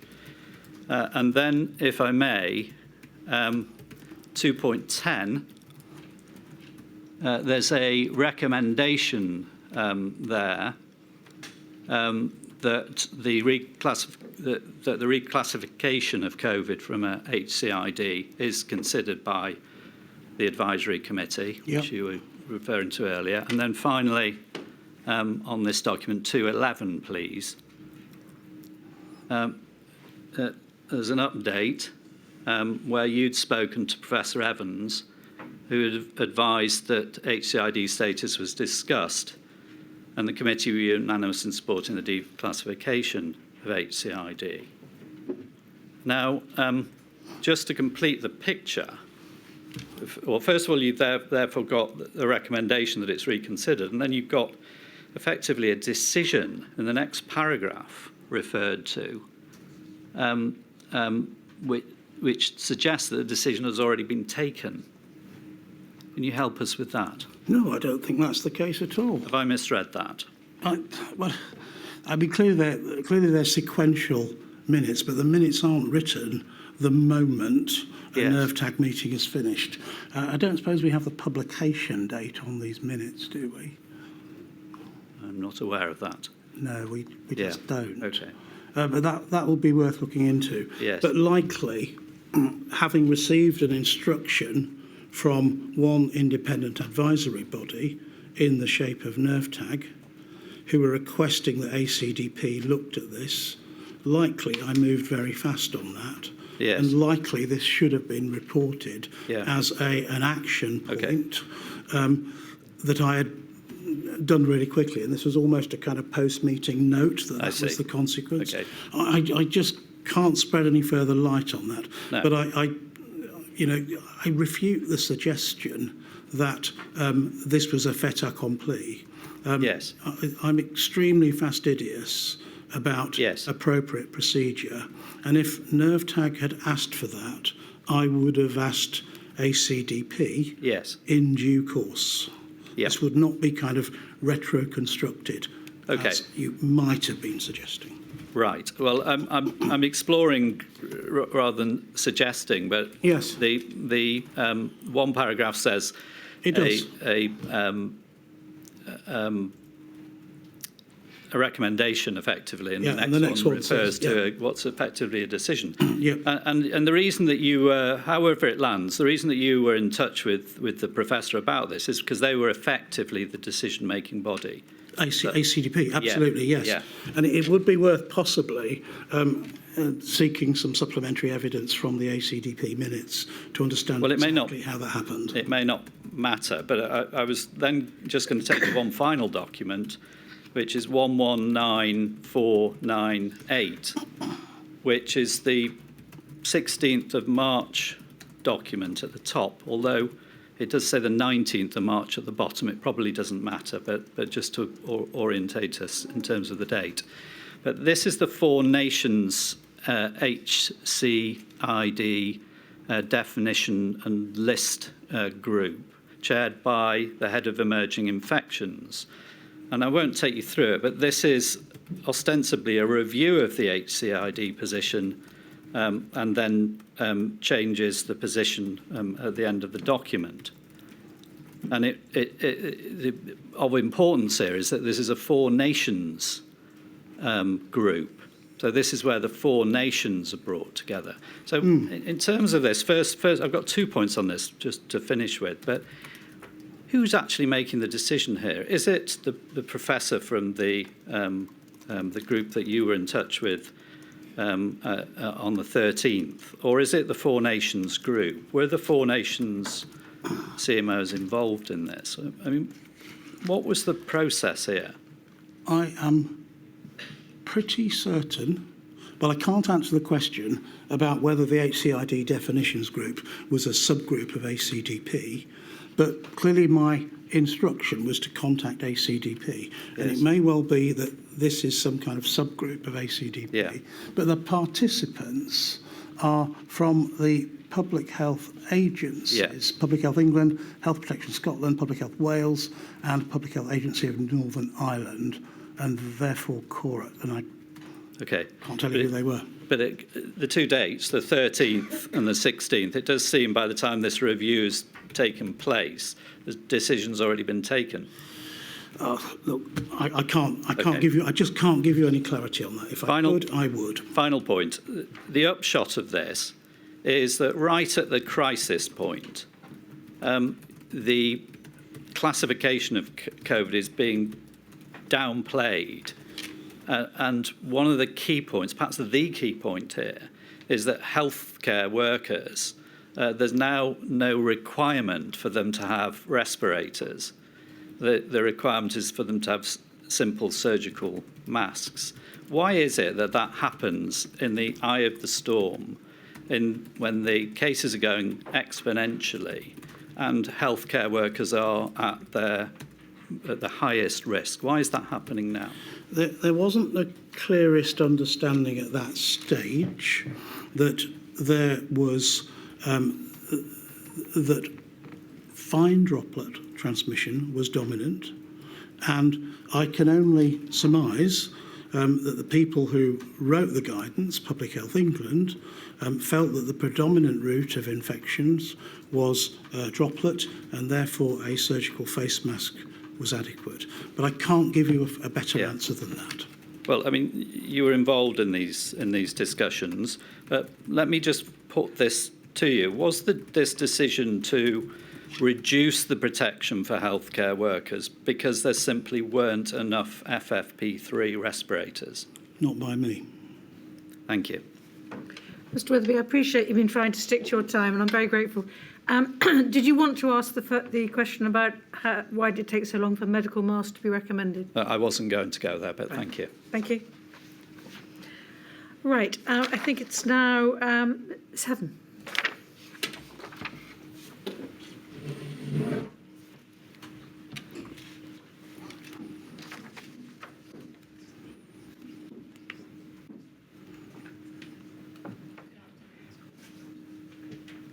Good afternoon, Professor. Afternoon. I represent the Covid-19 bereaved Families for Justice Cymru, and I just have 5 minutes, so I'll take it quickly if I may.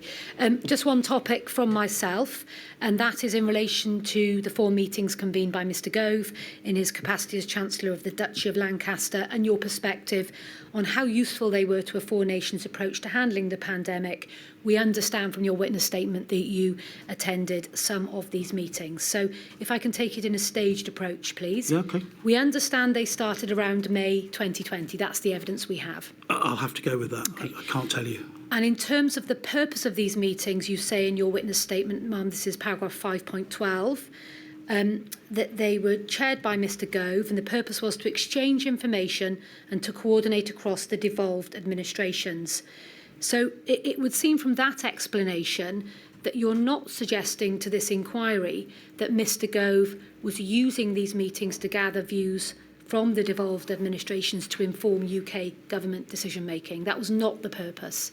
Is that correct? No, not really. It was a much kind of, it was a softer exchange of views.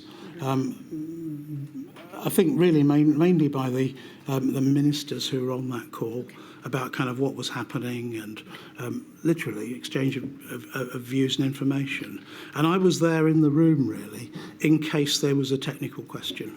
I'll come on in a minute to some specific examples of what may and may not have been said and jog your memory if I may. Okay, yeah, of course. Just on purpose, before we move on to that, was it also your understanding at the time that another purpose of Mr Gove's meetings was essentially to insulate the Prime Minister, the then Prime Minister Mr Johnson, from having to deal with the devolved administrations because, as we know, he thought it was optically wrong for him to have regular meetings with them? Was that your understanding at the time? I have no idea. I can't answer that question at all. I didn't enter the meetings with that kind of degree of allegiance to. Well, was that ever discussed in your presence? CDL. Was that ever discussed in your presence? No. This is the purpose of the meeting. Absolutely not. No. So on usefulness, you say in your witness statement that you did witness effective communication between core decision makers and the devolved administrations, and you cite an example of the meetings with Mr Gove. And I think that there probably isn't any dispute between the First Minister of Wales, in particular Mr Drakeford, and I think it's fair to say Nicola Sturgeon. They both acknowledge to this inquiry that the meetings were helpful and constructive. However, I do want to just probe your memory on a few criticisms that, in particular, Mr Drakeford has ventilated to the inquiry about the effectiveness and indeed the overall usefulness of these meetings. And really it's to understand whether you heard any of these complaints being raised in this forum. But can I check first, do you remember now being in meetings with Mr Gove and Mr Drakeford? I definitely recall Miss Sturgeon being present. I'm pretty sure Mr Drakeford was present too at some points, but it's just a blur to me. It's just a blur, but just thinking about how many you attended, I think you say in your statement that largely it was you that attended. Yes, it was. Okay. So these are some of the concerns or complaints that Mr Drakeford has given to the inquiry, and I want to ask you if each one or any of them, If any of them you heard him saying that, or indeed any member of the DA saying that. So the first one is this. There was a lack, or the meetings were ad hoc, and there was a lack of formal structure to when they happened. Did you hear that complaint? No, and somewhere in my dim and distant memory, I recall these were Wednesdays at either 5 p.m. or 6 p.m. They weren't a terribly sociable time, in terms of family life. And I do, somewhere I think I'm recalling that they were Wednesdays. Okay. Next one, please. That there was a concern, and it might be fair to say that this was held quite strongly by Mr Drakeford, that these meetings, whilst helpful, were no substitute for high-level ministerial meetings. Did you hear that complaint? Nothing heard. And this is a very important one because it might be suggested that this goes to the issue of whether or not there was a coherent Four Nations approach. And this is that the clarity of messaging was a challenge for all Four Nations, and that more unanimity would be helpful, and that could only happen if the UK government gave more notice of its decisions and announcements to the devolved governments. Now that features regularly in written communications, certainly between the DAs and Mr Gove. Did you hear that complaint? I did not hear that. As a slightly broader sentiment, I think I heard that there was some frustration about the timing of communication. Equally, I do recall on a couple of occasions that Scotland went first on a couple of points. But certainly I think what you're suggesting is some of the concern was coming from the devolved administrations that the UK government was perhaps making decisions and briefing the press without telling them first. It doesn't sound like a totally strange concept, but I don't recall it from those meetings. I really don't.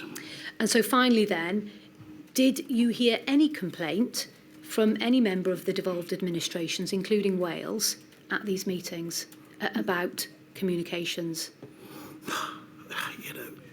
I was there in a technical capacity, and the answer is I can't recall, but I don't think so. Okay, thank you very much. Those are my questions. Thank you, Ms Heaven. Mr Jacob, last again. Okay. Don't worry, Professor. Mr. Jacobs used to people having turned their back on him. He doesn't take offence, but you have to keep your voice to the microphone. That's why I'm afraid he's used to it. We're not being rude. Professor, I can be, I think, very short as it happens.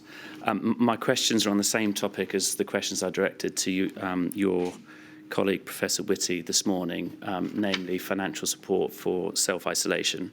Yeah. Could I actually just start with this? Do you agree with Professor Whitty's evidence of earlier today as to the importance of financial support for self-isolation?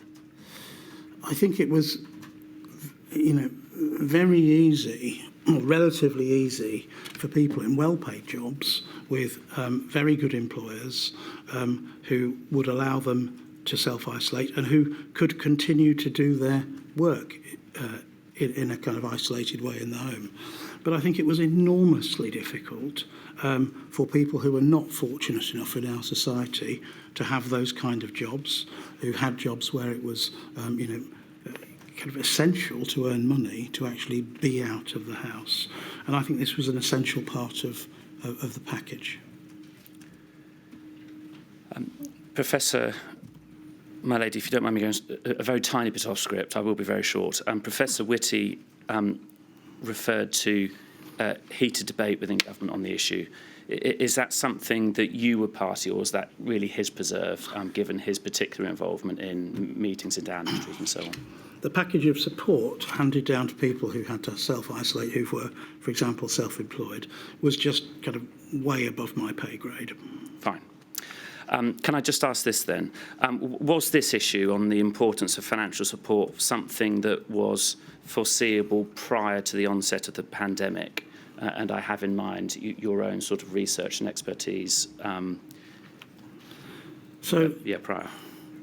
I think in influenza pandemic planning, and if you go back to influenza pandemic exercises undertaken by the government, the concept of school closures was pretty well rehearsed, to the extent that anything is ever rehearsed through a short exercise. But I think the kind of society-wide kind of lockdown and social distancing measures, particularly ones that were then applied multiple times during the pandemic in total to kind of put the brakes on each time, I think that was just way beyond anything that had ever been planned, and therefore. And most of those exercises were about kind of technical issues related to antivirals, vaccines, health service responses. I'm not aware of any response on any rehearsal or concept of economic support being aired widely before this. Yeah, that's helpful to understand. I had in mind something slightly narrower. Oh, I'm sorry. You refer in your statement to a 2017 article that you, I think, co-authored about influenza, I think in that specific context in care homes. Yes. And you referred in that article, didn't you, to care home workers being a group that, given their low pay and insecure work, were at high risk of working while sick. Yes. So in that sense, is it right that the link between insecure work, prevalence of working while sick, was something that was understood really from the outset of the pandemic? I think it was quite narrowly understood in the context of care home workers, and in the context of that being a very historically low pay sector.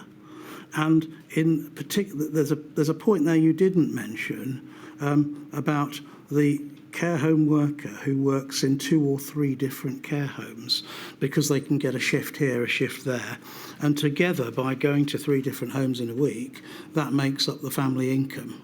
And of course, that's kind of epidemiologically not a good idea when there's a respiratory virus circulating widely across the community. Thank you, Professor. I think that may be an issue taken up with other witnesses as well. Thank you, my lady. Thank you, Mr. Jacobs. My lady, may I detain you just for one moment, which is that although he's not made a rule application, Mr. Freedman, King's Counsel, has asked very nicely whether or not, based upon something that Professor Sir Jonathan Van Tam has said in his statement, we would refer back to that article and just elicit a single point, which may mean we needn't put it to Professor Jenny Harris next week. Professor, in that 2017 article, did you and your co-authors warn, in fact, of the potentially devastating consequences of explosive outbreaks in care homes in the context of runaway viral infection? I guess we did, in as much that we looked at the literature and we understood the mortality rate that is possible when an infectious virus gets into a very vulnerable population who live essentially quite close quarters to each other. The literature was all about influenza rather than SARS-CoV-2, so there are differences there. But that these were vulnerable populations, extremely vulnerable populations, I think has been known for a very long while. And I personally have dealt over the years, and I can't quite give you the details, as a registrar in public health with a number of really difficult to control explosive outbreaks of influenza in care home settings, nursing or care home settings. Thank you. That concludes the evidence for today. Thank you very much indeed, Professor Van Term. I don't know if you heard what I said to Chris Whitty in Module 1, but in relation to the abuse and threats that you described earlier, I've come across that kind of extraordinarily awful behaviour in another context, and I know the impact it can have upon the recipients, the victims, and the victims' families, even if they don't receive threats, which by the sounds of it, yours may have done. It's just too awful to contemplate. I just want you to be reminded, you probably don't need reminding, but just in case you do, the vast majority of the population abhor such conduct, and we are enormously grateful to you and your colleagues for the way in which you served the public of this country, of the whole of the United Kingdom, in a time of national emergency. So please ignore the violent, criminal, idiot element, and remember the rest of us are grateful. Thank you. Sorry, I'm losing my voice. Milady, thank you. 9:30 tomorrow.